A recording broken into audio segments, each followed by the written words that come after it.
Hello, my friends with the Destined Trader channel. You know how we do. Mindset, open book journal, anything and everything that has to do with trading and investing, and my personal experiences and journey. This is going to be part 2 on a video we made yesterday, and then we will be back to our regular scheduled programming. Ha ha ha ha ha. You can tell this isn't AI because of, number 1, the way I speak, and number 2, you can't nearly be this genuine with an AI. So I just mentioned that because I was watching some things on how it's kind of difficult to avoid AI programming when you're looking to watch stuff and read up on stuff. It's everywhere now. So here we go, part 2 on our subject from yesterday. This is going to get a lot of hate, negative comments. I love it.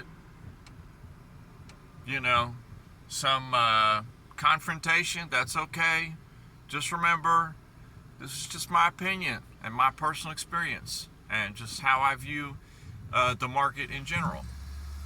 So we're talking about cryptocurrency again. We're picking up where we left off yesterday. I'm mentioning some of the reasons why I'm not a believer, so to speak. Okay. And to sum up yesterday's part 1 conversation, I was just giving my opinions on why I'm not a believer on it as a form of currency, number 1. And number 2, on the positive is, to me, it's just a tradable asset. That's it. That's it to me. As far as the use case in the real world, and you know, the value that it brings to the table, the effort that it brings to humanity, I don't see it. It doesn't produce anything. Okay? It's just a unique set of data that is owned by you. That's it. So that's just how I view it. So to follow up on part 1 from yesterday, what does that mean on it being the future, or it's the future? You hear that a lot. If it's the future, it's going to be the new money, the new form of how finances. They like to throw this word out. It's decentralization. Okay, so it's not, and what they mean by that is it's not controlled by one entity. Okay, and I touched on that yesterday on how that's kind of going away, because at the beginning it was a little bit like that. You had a majority of the proof of work, the transactions, people were using their computers to do the data to check to make sure that each transaction went through clear and it was legit. And they call that mining. They call that digital mining. And that is now, I forget what the number was, but it's very low. It's over half of the mining that happens is done by 6 companies, I think it was, or 5 companies. So how old is cryptocurrency now? It's like 16 years old or 15 years old. So now that it's getting a little bit of age into it, you see what's happened. It's lost its decentralization. So to me, the cryptocurrency community, for the majority of their, I guess I could call them their digital assets, because they have thousands of them, the majority of them, to me, are not decentralized anymore. So they really, you know, honestly, you're kind of lying when you're putting that word out there to people, you know, and how I view it. It's not decentralized anymore. I touched on it yesterday. you have you have more and more large companies buying in to cryptocurrency now. You have governments over the past couple of years buying up large amounts of cryptocurrency. So I'm an outlier here, okay? When I see that, I see a larger and larger supply going to fewer and fewer hands. So if you're worried, if it ticks you off that the rich get richer and the poor get poorer, cryptocurrency is proving that to you, because they're gobbling more and more of the percentage of it up, okay? And if it is limited like they say it is, then that really is going to lead away from your decentralization catchphrase, because more of it, the limited supply, will be in fewer hands. Okay? So that's just kind of how I view that. Another issue with it is the fact that they tout that it's easy to send. You send it to each other. I've sent it to different wallets before. I understand the process. But there's generally a fee involved with most of them. Some of them have kind of conquered that issue. Okay. So some of them, there is little to no fee. Some of them, the fee is so negligible that you can't even tell.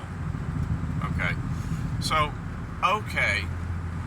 that means that product works right there. So you found a working product that does well with that transaction. Okay. It didn't cost you a lot to send it from your left pocket to your right pocket. Great. That problem solved. But it still is the problem of the use case to me. Because if I think about anything that I can pay with cryptocurrency, say I have money in a crypto wallet, and the majority of things that I can use my cryptocurrency to pay for in the real world, for a real world use case, I can do the same with cash. So this gets to the main point of part 2 today on why it is not something I think that people think it is. To me, it's just something out there that you can trade up and down. That's it. But I don't think it's what the community has it cracked up to be, because it's getting more and more centralized.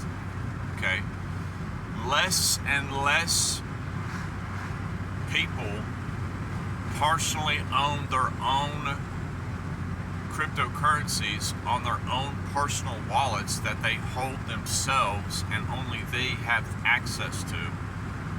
Vast majority of it is held by your brokers. Okay, your brokers are the ones that actually own your unique digital data blocks that are cryptocurrency. And when you sign into your account with them, they just say, oh yeah, we've got this much, it's got your name on it, yada yada yada. But they really are holding it in their pocket. So they're essentially being a bank for you. If you're using a broker to hold on to your, the cryptocurrency community calls them exchanges. If you're using an exchange to hold the majority of your cryptocurrency, okay, you're using a bank. You're doing the same thing that the rest of the world is doing with cash money. They use banks. So where's the difference? It's the same thing. It's just a different looking thing, but it's the same. It operates the same. The point I'm getting to is a big selling point is, change, something different. The financial system is ruined. Cash is horrible. This product's horrible. Everything we're doing is horrible. And that is a big selling point. But nobody ever, am I the only one that sees that that's not the reason why the financial system isn't broken because of how it works?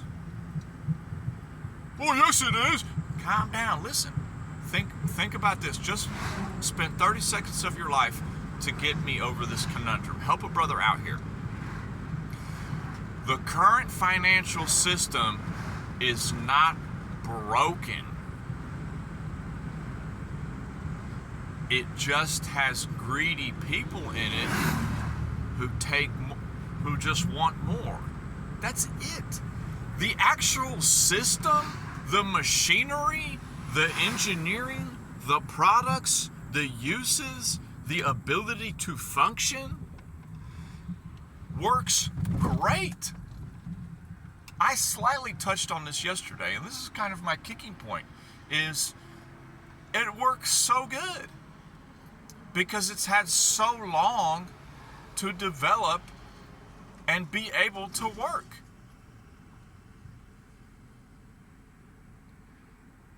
With the current money that we have now.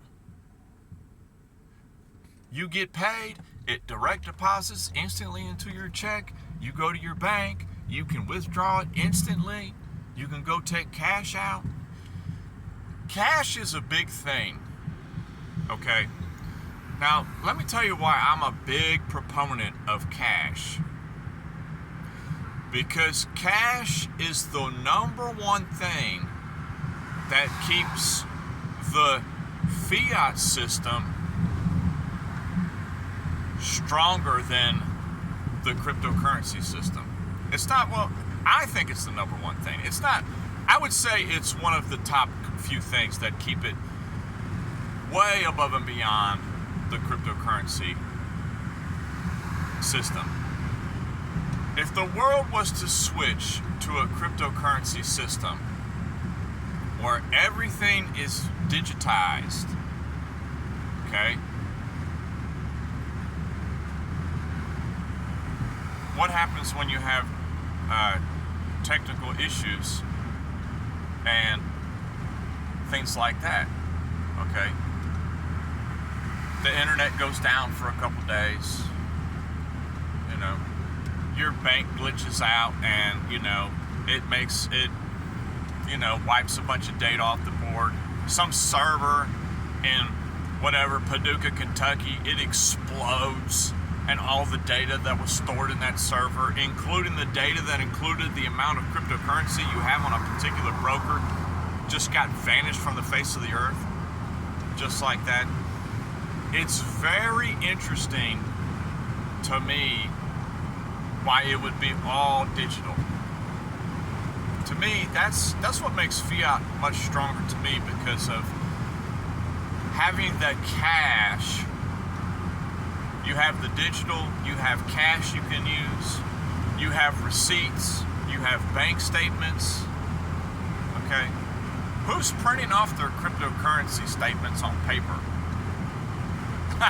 You know what I mean? Nobody uses paper anymore. Everybody, get away from paper, get away from paper. Paper is like a receipt. It's like a legal proof that proves that you have something. I touched yesterday on like an ounce of gold. How do you prove that you own an ounce of gold? You physically actually have an ounce of gold in your pocket. This is my ounce of gold. Cash is the same thing. You physically have in your hand $500 cash. That's your cash. It's in your hand. Okay? So that's Very interesting right there, that bit of conundrum. Really, die-hard cryptocurrency people will say, well, that's why you have to have it in a cold wallet and be your own personal custodian of your own crypto. So it's not online, and the data is stored in your USB device that you have in your pocket. Okay, that right there is a plus for cryptocurrency. But this is my point. That's what's not promoted. That's what's not being taught out there. Okay? It's getting taken over just to be turned into more of the same and exactly what we have now. Man, you are crazy, man. Fiat money is garbage. Cash money is garbage. Dollars are garbage. Of course it's garbage. That's what everybody's telling you. If it's so garbage, then why has it still being used for several hundred years now? We're going on a while now using paper money, okay?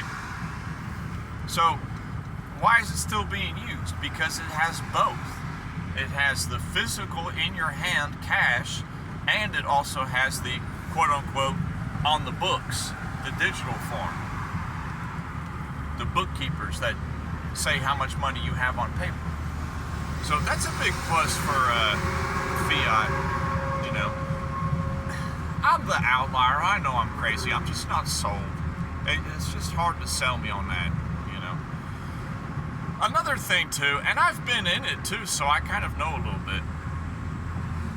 Another thing too is when I'm thinking on relative terms of what is worthwhile, you have Bitcoin, for example. What is it backed by? What is backing up? Who is the backup man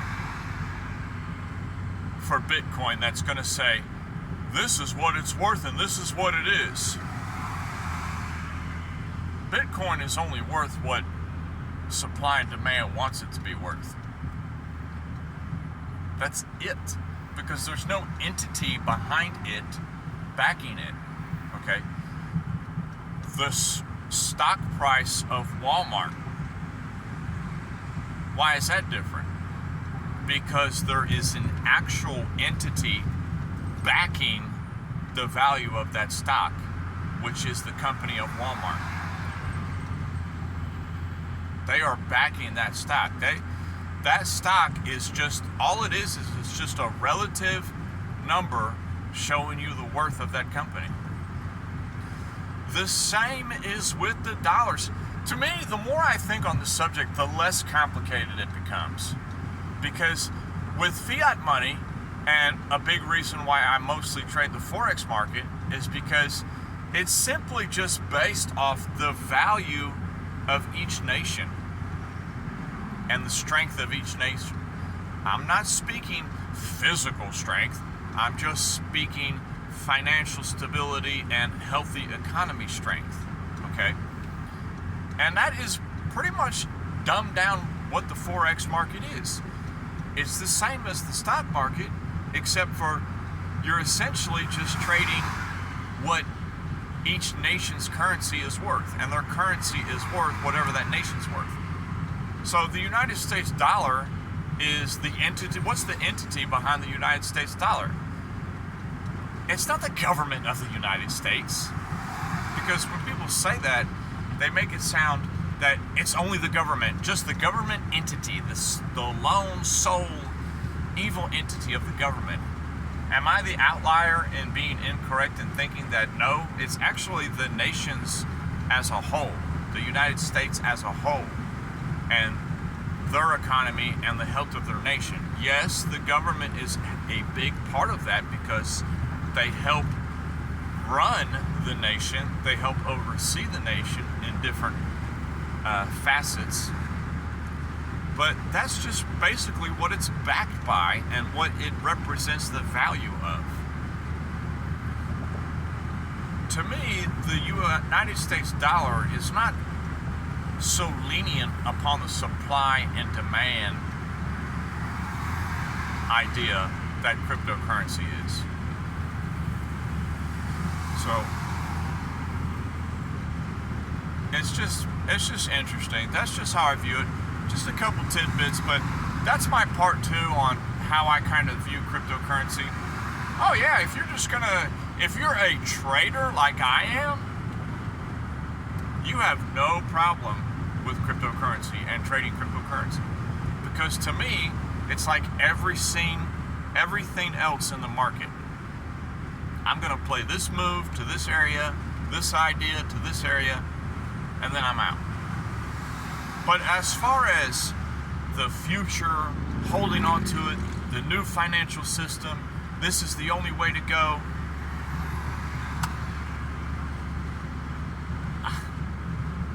It's not in me to believe that, just in my personal perspective and experiences. Okay? Because I guess I'm just a naysayer, you know. Is the current system we have perfect? No. But my God, it's a lot smoother than what cryptocurrency is when you're trying to do processes with that. So it's just kind of how I view things. We will get back to our regular scheduled programming before long. And it's funny, yesterday's video, I'll leave this real quick. Yesterday's video, I never talked about cryptocurrency, and yesterday I talked about cryptocurrency in one video, and it got like 3 comments from obviously scammers, robotic scammers. I had to remove them. It was so funny. Anytime I ever mention the subject, it's the scammers just come out of the woodworks. It's kind of hilarious, you know. They've got to get rid of all them scams and scammers. It's really ruining the idea of what it could be. I love everybody, and we will see everybody on the next video. Peace.